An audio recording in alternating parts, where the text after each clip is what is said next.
Hey guys, I hope that paper one went as well as it could do. And here are some little pointers for revision for your AQA 2026 paper 2 for A Level Chemistry. So as usual, I'll just talk you through the main topics that come up every time. So looking at the last 10 years, analysing questions, but also, well, nearly 10 years, and then also looking at some things specifically that might be more likely to come up this year. Now, I don't know what was in paper one. Super helpful if you can put any comments if you did paper one today about what was in there, anything surprising, anything you didn't think that was coming up, that you thought would come up that didn't. And that just helps me also with thinking about what could come up in paper three and analysing the previous paper threes. So what can we expect this year? Paper two for AQA. So paper two is all about organic but also physical chemistry. So there is a lot of rate equations and mechanisms every single year, and they are worth a lot of marks. So making sure that you can do rate tables, initial rates, working out orders, but also that you could interpret, say, a graph maybe with something what we call continuous monitoring. So that could be the volume of gas over time, could be like the concentration of iodine or something like that. So being able to look at a concentration time graph, make sure that you can do things like measure gradients. Amounts and calculations. So amounts and calculations obviously just goes through all of your papers, but you will get still, especially within the organic questions, you will get things like percentage yield calculations, atom economy, empirical formula all the time. Make sure you know those. They are relatively easy calculations, but sometimes we just forget to practice them. Carboxylic acids and derivatives. Make sure that you know the difference between your carboxylic acid, your acyl chloride, and your acid anhydride, and the different products when they form esters or when they form amides. Linked in with that, Kc and Kp calculations. Now, they can come up in paper one, but they are a little bit more likely to be coming up in paper two, especially Kp. And of course, NMR and analysis, especially proton NMR, really big analysis questions tend to come up in paper two and a little bit in paper three as well. So making sure that you just know what the number of environments is and the integration. So people focus too much on splitting patterns. Make sure that you're just happy with just drawing isomers and going, okay, how many different environments will that have? And I've got a whole video on analysis as well if you need to catch up with that.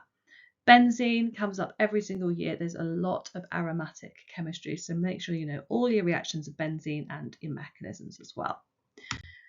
So other things, isomerism, orders and rate determining step we've already mentioned. So make sure you know the difference between structural and stereoisomers. Proton NMR, like we said, ideal gas calculations as well. So PV equals nRT. Organic functional group test. You don't want to be losing marks because you've just forgotten how to test for an aldehyde. Those are easy marks every year. And of course, equilibrium calculations. Specific topics. So anything that I'm thinking is due to come up this year. Again, this is just a prediction. We never can tell exactly what the exam boards are going to do year on year. But I'm thinking that there's probably going to be some evidence for benzene structure. So about what evidence we have for its bonding, for its delocalization, things like the bond lengths, things like the enthalpy of hydrogenation, alcohols and oxidation, so I'm thinking some reflux or distillation, preparation of aldehydes, carboxylic acids, ketones, preparation of amines. There are lots of different ways to make amines. It's often either a big synoptic style question or it could even be a 6-mark comparison. So you've got reactions of cyanide, substitution with haloalkanes, addition with aldehydes and ketones, and then the nitrile that you make, the CN, can be reduced to an amine, or you've got reactions of ammonia and haloalkanes, and then you've got making aromatic amines, so nitrobenzene getting reduced. I'm thinking there's probably some time for some chromatography and maybe a little bit on gas chromatography, but the number of marks available for this are never very big. Elimination reactions, so possible isomers. So when you, two different ways to do elimination, you've got your alcoholic hydroxide with haloalkanes, And then you've got your elimination of water, so dehydration of an alcohol. And because in elimination you're making a C-C double bond, that will often tie into questions about structural isomers and also stereoisomers, so you can make EZ isomers in the products. Preparation of esters, big for paper 2 for several reasons. So you've got the different ways of making esters, acyl chlorides, carboxylic acids, acid anhydrides. You've got KC questions, so making an ester using an acid and an alcohol is a reversible reaction, which means we can have an equilibrium calculation that goes along with that. Then you've got your actual purification of the product. So I'm thinking purification of an organic liquid is very likely this year in paper 2 or paper 3. So that's when you're using a separating funnel, you're adding your hydrogen carbonate to get rid of acid, etc., drying agent, all of those. I've got a video on that if you've forgotten how to do it. Okay, so if you're looking for practice, you may see lots of places at the moment selling predicted papers. Obviously, this is a video about predictions, and I do write predicted papers, but I just wanted to give you a note about how to use them and what not to do with any predicted papers, whether they're mine or you buy them from someone else. The bonuses, the good things about a predicted paper is mainly that it is unseen questions. So you won't have seen the questions before, which means you get realistic practice, because actually when you're doing past papers, more than likely at some point you have seen those questions. You've either done them as just practice past paper questions, your school may have used them in tests, or you will have had them in your mocks, for example. So generally you will have seen those exam questions before. These are giving you practice of things you haven't seen, which is what's going to happen when you go in the real exam. Helps you identify any weak topics, something that you might have forgotten about.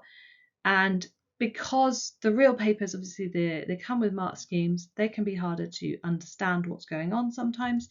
So all of my papers come with the option of a video walkthrough. And because paper 1 is now done, you can get my whole package reduced, which is actually helpful because paper 3 is synoptic anyway, and so therefore you need to revise all your content for paper 3. But just a note about predicted papers, like they should not be the only thing you're doing. It is impossible for anyone, no matter how much experience they have or no matter how much they look at the past papers, to predict what is going to be on that paper. Do not just memorize mark schemes. You'd be better off just memorizing your organic synthesis maps than trying to memorize mark schemes. Use the mark schemes to tell you where you're commonly making mistakes or language that you're using wrong. Don't use mark schemes just thinking this is what's going to come up. They are not a substitute for thorough revision. There is actually lots you can do, no matter how busy you are, between now and paper 2. There are lots of small things that you can do every day to improve it. In terms of if you're purchasing predicted papers, just be, some places give them away for free as well. That's fantastic. But just be a little bit wary that some of them, you have no idea who's made them. In fact, there is a company selling mine at the moment. They've downloaded them and they're passing them off as their own. My papers are only coming from my website this year, and they are written by me personally. And I've got 5 years of experience of writing predicted papers and more than 20 years experience of tutoring and examining and teaching this subject. So therefore, I take it quite personally, and I kind of, really make sure that I try and give you the best product I can. But I understand you might not be wanting to get those. Other things I have on my website that can help you: retrieval practice quizzes, just random quizzes for different topics in A Level Chemistry. Multiple choice questions, again, they're random topics as a set of 53 multiple choice questions that come with video walkthroughs. I've got a whole exam prep hub revision package that comes with the predicted papers. That's the last 3 years plus video walkthroughs. It comes with other assessments and walkthroughs, and it comes with a whole load of different topic-based videos. And it also comes with live classes. Now, obviously, you've missed the live class for paper 1, but the live class for paper 2 is on Saturday, and then the paper 3 is on the following Saturday. And of course, I've reduced the price of that for this summer's cohort because we've already done paper 1. And of course, you can just buy individual papers if you just want to buy a practice paper too. I've also got a set of extended response questions, which is like 6 to 8 mark questions to give you practice on that, all with model answers, and a calculations booklet, which will be more helpful for paper 3, but can help you with some of the organic analysis calculations as well. Mainly, I'd like to say good luck. Don't underestimate how much you can get between now and then. Don't procrastinate about it. Get there with some blank paper, with some whiteboards. Get yourself learning those organic synthesis routes, those organic functional group tests, your mechanisms. Keep writing them out.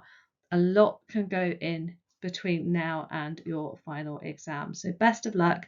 Let me know in the comments how it went, or if you've got any questions before the exam.